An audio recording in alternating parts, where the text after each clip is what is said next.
तनोतना सदाशिवम। कल मैंने चंद्रशेखर यादव जो एक बयान था रामचरितमानस पर फिर से जो उन्होंने दिया था, भाई रामचरितमानस में पोटेशियम साइनाइड की तरह कुछ पड़ा है जिससे पूरी रामचरितमानस दूषित हो गई, और इसलिए रामचरितमानस के प्रति जो मेरा विरोध है वो आज भी है और वो हमेशा रहेगा।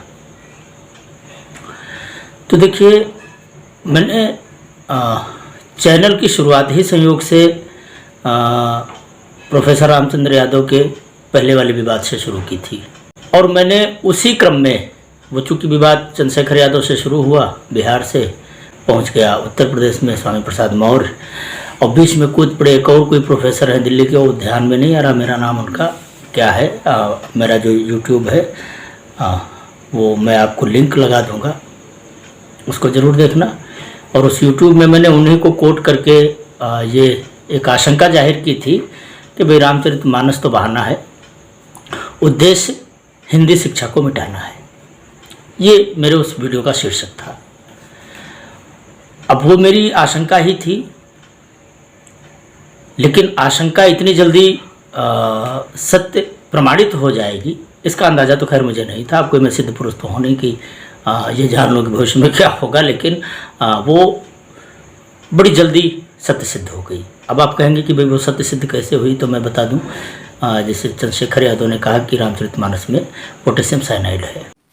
अच्छी बातें भी है, बहुत अच्छी बातें भी है, लेकिन 55 प्रकार का खाना परोसा गया हो, उसमें थोड़ा पोटेशियम साइनाइड डाल दिया गया हो तो आप खाएंगे।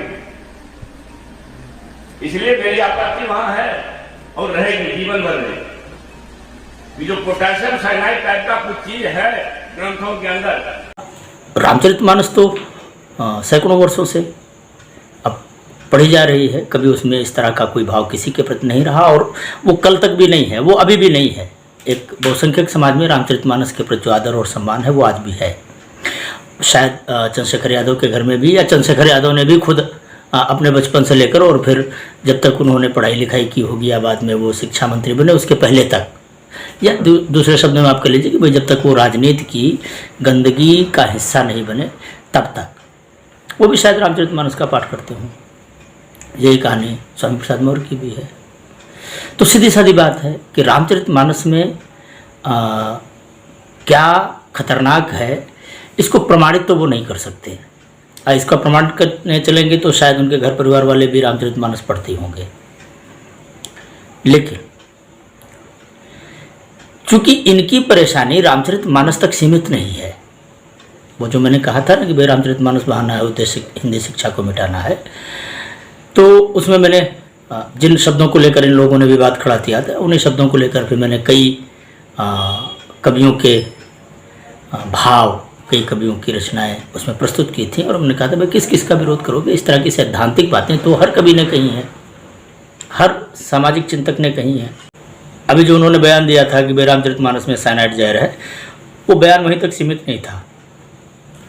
उस बयान में उन्होंने आगे कहा कि गोदान के पात्र नहीं बदले जाएंगे और उनकी जातियां नहीं बदली जाएगी, गटर में उतरने वालों की जातियां अगर नहीं बदली जाएगी तब तक इस भारत भूमि पर आरक्षण और जातीय गणना की जरूरत पड़ती है। वो आगे कहते हैं कि जब तक गोदान के पात्रों को बदला नहीं जाएगा तब तक जातिगत जनगणना की आवश्यकता पड़ती रहेगी।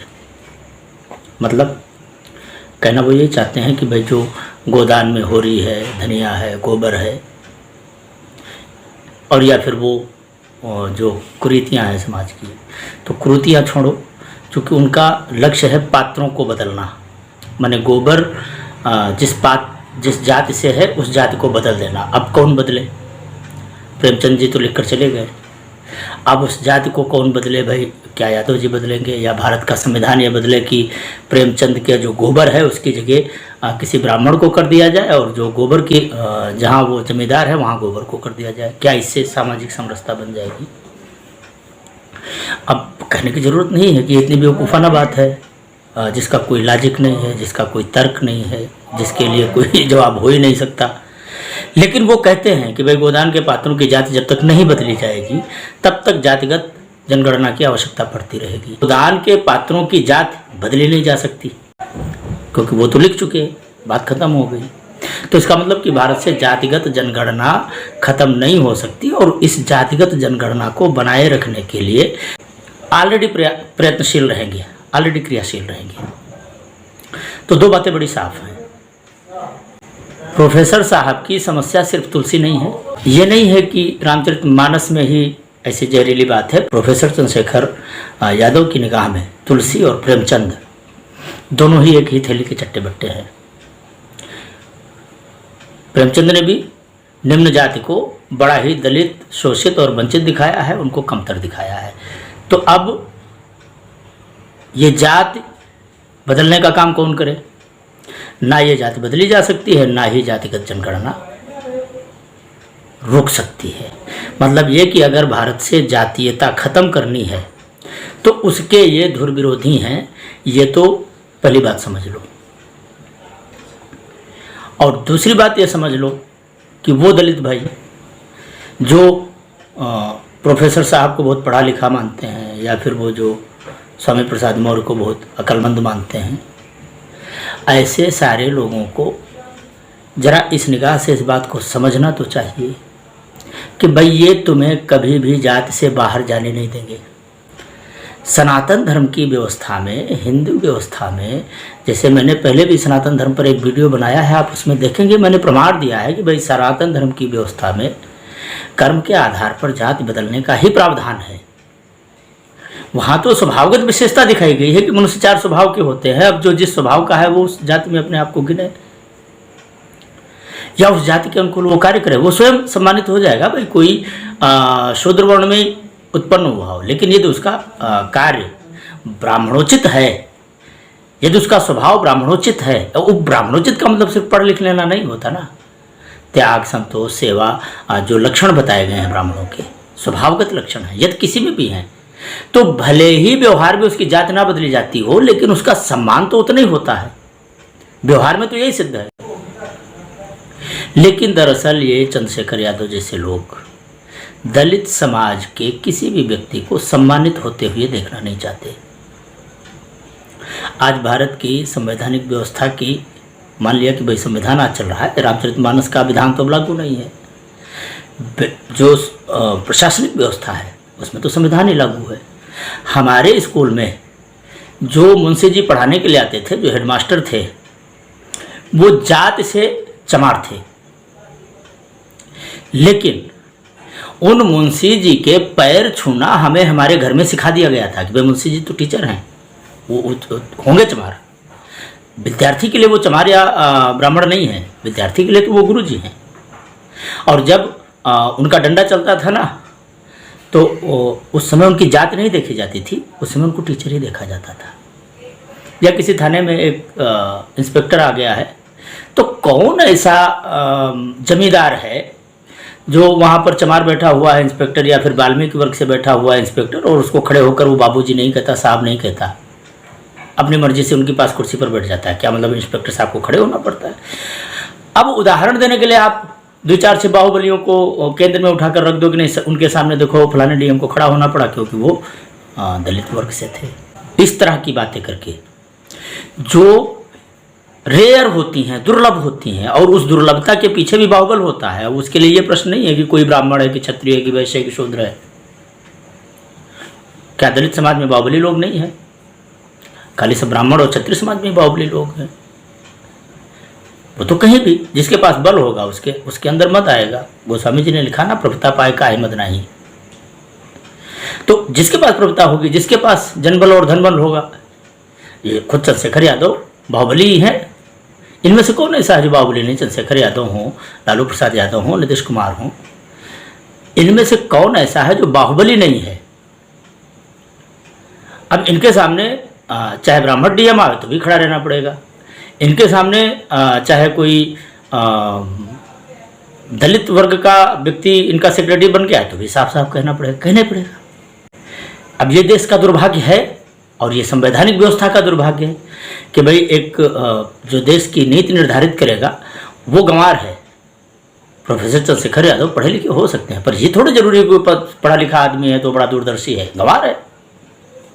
तो ऐसे लोग दरअसल जाति व्यवस्था को खत्म होने देना ही नहीं चाहते, क्योंकि इनका सारा कारोबार, इनकी सारी सत्ता व्यवस्था जाति पे ही टिकी है।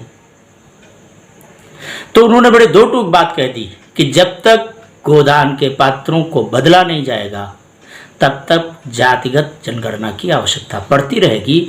और व्यवहार सिद्ध है कि भाई अब प्रेमचंद जी तो गए, ना गोदान के पात्र बदले जाएंगे, ना गोदान के पात्रों की जाति बदली जा सकती है, ना गोबर का चरित्र बदला जा सकता है, ना धनिया की अवस्था बदली जा सकती है, ना होरी का सामाजिक शोषण बदला जा सकता है, और ना ही जातिगत जनगणना इनके हिसाब से बदली जा सकती है। माने हमेशा जातिगत जनगणना इस देश का भाग्य संविधान के नाक के नीचे चलता ही रहेगा, ये इनका अंतिम लक्ष्य है।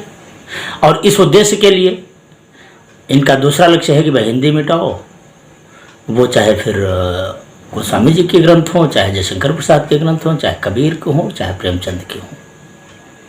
जब देश से हिंदी धीरे धीरे मिट जाएगी तो फिर भाषा कौन सी बचेगी जिसका जोर शोर से प्रचार हो रहा है, अंग्रेजी भाषा। तो ना भारतीय लिटरेचर व्यवहार का विषय रह जाएगा, ना लोग भारतीय ज्ञान विज्ञान का मूल्यांकन कर सकेंगे, और इस तरह पूरे देश को अघोषित रूप से इंडिया के रूप में स्थापित कर देना इन लोगों का लक्ष्य है। दलित समाज को भी ये बात समझनी चाहिए और सवर्ण समाज को भी ये बात समझनी चाहिए कि कर्म से ही आप मान या सम्मान पाते हैं। आपके कर्म बुरे होंगे तो चाहे आप ब्राह्मण के घर पैदा हुआ हो, चाहे क्षत्रिय के घर और चाहे दलित के घर, लोक में आपको अपमानित होना ही पड़ेगा। लोक की दृष्टि से आप सम्मान नहीं पा सकते।